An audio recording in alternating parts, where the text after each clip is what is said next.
Eu não ensino inglês, eu ensino escola e sou premiado por isso.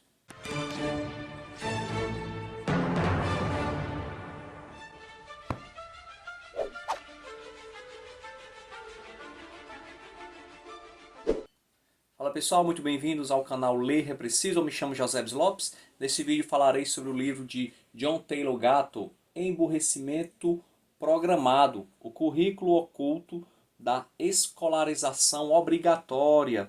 Livro esse publicado pela editora Quirion. Livro que tem 130 páginas. Nesse livro nós temos aqui algumas palestras proferidas por John Taylor Gatto na década de 90, início da década de 90, nos Estados Unidos. Professor com mais de 30 anos, né, de experiência, na época ele ganhou vários prêmios como professor do ano norte-americano. Porém, depois de 30 anos como professor em Nova York, ele começou a ver que o trabalho dele praticamente tinha sido em vão. Ele começou a criticar de maneira bem ferrenha a escolarização compulsória. Um pouquinho aqui sobre o autor do livro. John Taylor Gatto nasceu em 1935, faleceu recentemente em 2018. Ele nasceu na Pensilvânia. Ele passou mais de 30 anos em sala de aula, foi professor do ano na cidade de Nova York, e em 89, 90 e 91, e de todo o estado de Nova York em 91.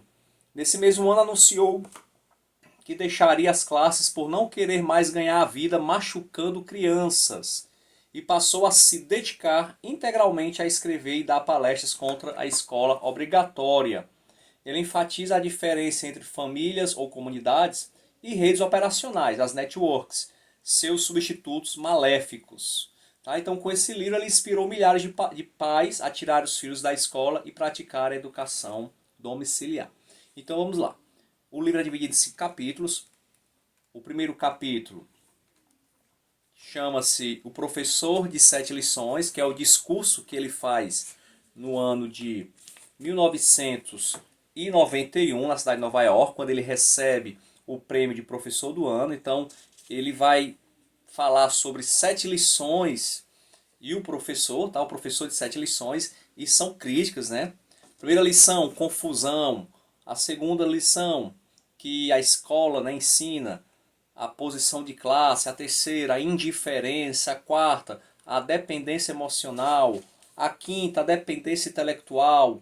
A sexta, a autoestima provisória. E sete, que o ensino é que não se pode esconder. Então ele vai criticar mesmo a escola. No início do livro eu achei bem estranho, porque eu pensei, esse profissional, esse professor, ele demorou 30 anos para perceber que a escola ela traz mais malefícios do que benefícios, pensei eu. Né? Então, eu confesso que no começo do livro eu não gostei muito, eu vi uma pessoa muito amargurada e não entendi bem como uma pessoa demora 3 décadas para chegar à conclusão que ele chegou. Né? Meio que me deu a impressão de que esse professor estava cuspindo no prato que tinha comido por tanto tempo. Desculpe-me aqui o uso desse adágio popular. Tá? Então esse é o primeiro capítulo. No segundo capítulo, comecei a entender um pouquinho o que ele quis dizer.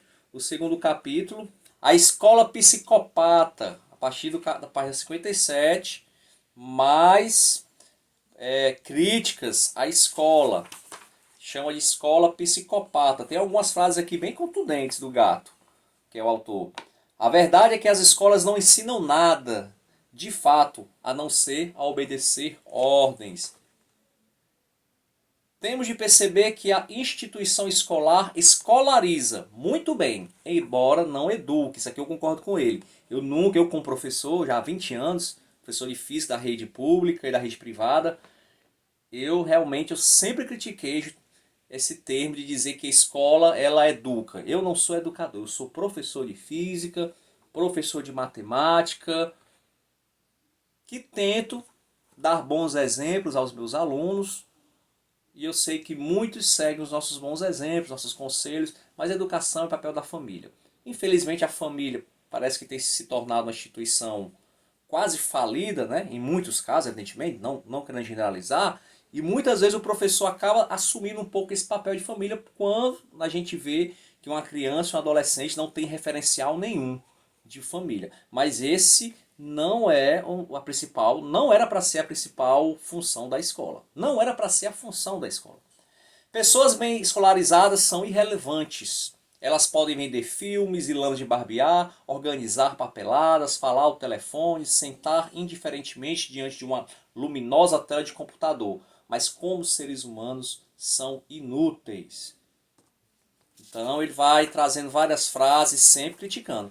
Ele pensava que a escola ela era digamos, um instrumento para que pudesse criar mão de obra barata, né? Pessoas medíocres para a elite, para ser mão de obra barata. Agora, cuidado, ele não era contra o livre mercado, não era contra o capitalismo, isso aqui eu achei bacana.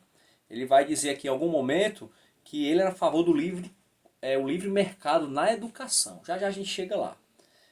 Ele diz mais o que? Deixa eu ver. Enfim, vai criticando o tempo que a criança passa na escola, que é tempo demais, é um tempo que ela poderia estar com a sua família e etc. No terceiro capítulo, o esverdeado Monongahela. Monongahela é uma cidade da Pensilvânia, onde ele nasceu, e ele vai trazer aqui alguns insights da sua infância e adolescência nessa comunidade. E aqui ele vai defender que, diferentemente da comunidades, as redes operacionais, e a escola, segundo ele, é uma rede operacional. É interessante esses dois conceitos, comunidades e redes operacionais. Comunidade, ela lhe ensina como um todo. Então a comunidade onde ele nasceu, os mais velhos ensinavam os mais jovens. Ele aprendeu a pescar, ele aprendeu tudo aquilo que era importante. E a comunidade cuidava dele como um todo. Não só como um estudante, mas como um todo. E é o que ele critica na escola. Ele diz que a escola é uma rede operacional que cuida das crianças de maneira fragmentada. Ela apenas ensina as crianças a obedecer. Apenas passam para crianças testes padronizados, uniformizados. Ela não leva em consideração, segundo o autor, que cada criança aprende num ritmo diferente, tem gostos diferentes. Tá? Então essa é a grande crítica do William Taylor Gatto às escolas. E ele diz que as comunidades, elas ensinam, são muito mais importantes na vida das crianças do que a escola, e ele traz aqui alguns exemplos da sua infância. Capítulo 4, precisamos de menos escola, não mais. E vem de novo aqui, descendo a lenha nas escolas. Redes operacionais como a escola não são comunidades, assim como a formação escolar não é educação. Concordo. Uma comunidade é um lugar onde as pessoas lidam umas com as outras ao longo do tempo, em todas as suas facetas humanas, as partes boas, as ruins e de todo o resto. Vai falando mais, detonando aqui as escolas. Mais algumas frases contundentes. Muitas pessoas, é preciso ter mais escolas. E ele diz, não, é preciso ter menos escolas. Olha que isso aqui é década de 90 Estados Unidos. A gente pode trazer muito mais para o Brasil também, né? Mais escolas, mais escolas. Será que esse realmente é o que se precisa? Fica uma interrogação. Olha o que ele diz. É isso que está por trás do atual clamor para se expandir a escolarização ainda mais. Um número grande de pessoas vai ganhar uma grande quantidade de dinheiro se dermos continuidade ao crescimento das escolas. Então, segundo o autor, o número grande de escolas era só para que algumas pessoas, os ditos especialistas, aqueles que vivem da educação, ganhem mais dinheiro. Ele fala também que as escolas sufocam a originalidade familiar ao se apropriarem de um tempo crítico que é necessário para o desenvolvimento de qualquer ideia sadia de família. Eu, particularmente, aqui no estado do Ceará, está muito em voga a escola de tempo integral. Eu sou meio... Por um lado é interessante, a criança está fora da rua, está na escola, está aprendendo muitas outras coisas, mas... Será, cara? Um dia inteiro na escola, todos os dias, e o tempo com a família? Eu sei que a família está cada vez mais ocupada, né? A família tem que sobreviver, pai trabalha, muitas vezes a mãe também. E aí ele fala aqui também no livro, né, que no início do século XX, um pai de família trabalhava e ganhava o suficiente. Hoje não, hoje tem que trabalhar o pai e a mãe e ainda não é suficiente. Ou seja, os patrões estão pagando dois pelo preço de um, né, que pagava lá antes. Né? Então, esse empoderamento feminino, ele entra um pouquinho, muito sutilmente nisso, mas eu percebo que ele não quer mexer nisso. Esse empoderamento feminino da mulher ir trabalhar, enfim, fez com que, alguns defendem isso, que mais mão de obra, né, grande demanda de mão de obra, fez com que os salários diminuíssem. Mas isso aí é uma outra história, não chega aqui. Ele apenas diz que esse tempo demasiado na escola tira tempo precioso da criança com a sua família. Isso é verdade. Coloque as crianças em uma sala de aula e viverão o resto de suas vidas em uma jaula invisível. Tem certo motivo de razão, tem certa razão essa frase dele aqui. Principalmente aquelas escolas mais rígidas. Claro que não se deve ter também confundir com a escola onde a criança pode fazer tudo. Tem que ter disciplina também, regras, mas não podemos confundir autoridade com autoritarismo. E eu conheço muitos professores autoritários mesmo, que não quer deixar o menino ir beber água, não quer deixar o menino ir ao banheiro. Eu sou totalmente contra isso. Tem muito autoritarismo sim entre os professores. A educação em massa não é capaz de produzir uma sociedade justa porque nela o que se pratica diariamente é a competição manipulada, a supressão e a intimidação. Sem nem generalizar, mas acontece também.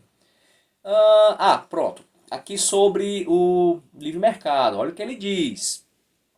Desmembrem as escolas institucionais, desregulamentem a docência, permitam que qualquer um que seja capaz de ensinar compita por clientes. Privatizem essa indústria. Confiem no sistema de livre mercado. Ele é contra a educação compulsória e aquela educação também institucionalizada. Aqui no Brasil, trazendo para o Brasil, o MEC. O MEC ele diz o que é que tem que ser ensinado em cada disciplina. Ou colégio público ou privado, o currículo vem do alto, os especialistas decidem o que deve ser ensinado. Tá? E ele diz aqui, olha, acabem com isso, desregulamentem. Deixe que os pais, os pagadores de impostos, escolham que pessoas vão ensiná-los. Isso aqui ia dar um problema aqui no Brasil, né? Porque nós temos as licenciaturas, né? Você só pode ser um professor se tiver licenciatura. Falando baixinho aqui, eu, professor de física, eu sei. A grande maioria dos que ensinam física nas escolas, são formados não, hein? São poucas pessoas que são formadas em física. Então tem muito engenheiro, tem muita gente que foi boa em matemática, ensino médio, vai ser professor, começa a ganhar uma graninha, aí fica por lá mesmo. Então o governo meio que faz vistas grossas, né, para física, para matemática, química, porque não tem professor suficiente, hein, para isso. Mas o governo faz conta que não está vendo. O Gato disse que era para acabar com essa questão de especialistas. Não, deixa que os pais escolham. Não é formado não, mas ele mostra que tem capacidade. O novo ensino médio trouxe um pouco disso, né, ultimamente. Era a questão do saber, né, que a pessoa... Oh meu Deus do céu, tinha um termo, eu esqueci qual é o termo que se usam, que eram pessoas que não eram formadas, mas que eram reconhecidas por ter conhecimento na área, ser chamadas para dar aulas, né, de disciplinas eletivas que eles chamavam. É mais ou menos isso que o Gato está dizendo. Deixe que os pais escolham, deixe os pais escolherem quem eles vão pagar para ensinar seus filhos. Ninguém melhor que os pais sabem, né, escolher. Claro que ele está partindo também de um pressuposto de que a família é bem estruturada. Aqui no Brasil, será que daria certo? As famílias, a grande maioria, colégio público, eu vejo isso, não entendem de nada, não estão nem aí. Será que seria uma boa entregar nas mãos desses pais, que muitas vezes também não tiveram nenhuma educação? Então é bem complexo. Aqui no contexto brasileiro eu acho isso muito complexo. Mas ele só faz bater? Qual é a solução? É o quinto e último capítulo, o princípio congregacional. Ele vai falar sobre a igreja congregacional, séculos anteriores, nos Estados Unidos, e ele vai mostrar que o princípio congregacional de igrejas independentes, de igrejas que democraticamente discutiam as suas doutrinas, discutiam as suas regras, e ele vai dizer que esse é o melhor plano para a escola, o congregacionalismo, ou seja, cada comunidade, independentemente da União, dos estados, que deveria compor o seu currículo para suas crianças e adolescentes. Então ele vai defender também que os pais têm o direito do homeschooling, né? Ou seja, educação na sua própria casa. Isso virou moda, né? Um tempo desse aqui para cá, da eleição do Bolsonaro 2018 para cá, começou a se falar mais sobre isso, né? Mas é algo muito minoritário ainda aqui no Brasil. Nos Estados Unidos a debate já é maior sobre isso. Ele fala também sobre outra opção, que é a educação autodirigida. Eu sei que em algumas escolas norte-americanas, europeias também, né? No Brasil pode ser que tenha, mas eu acho que é muito difícil, até porque o MEC não dá muita liberdade para isso. A educação autodirigida é a criança escolher qual o próximo passo. Ela escolhe o que ela quer estudar primeiro. né? Então ela se autodirige, claro, tem um orientador, tem um tutor ali orientando, mas a criança ela escolhe a ordem com que ela quer aprender as coisas, né? Então ele vai mostrar aqui algumas soluções para a escola moderna, que ele diz que está fracassada e faz um mal às crianças e aos adolescentes também. Tá? Então esse é o livro do gato.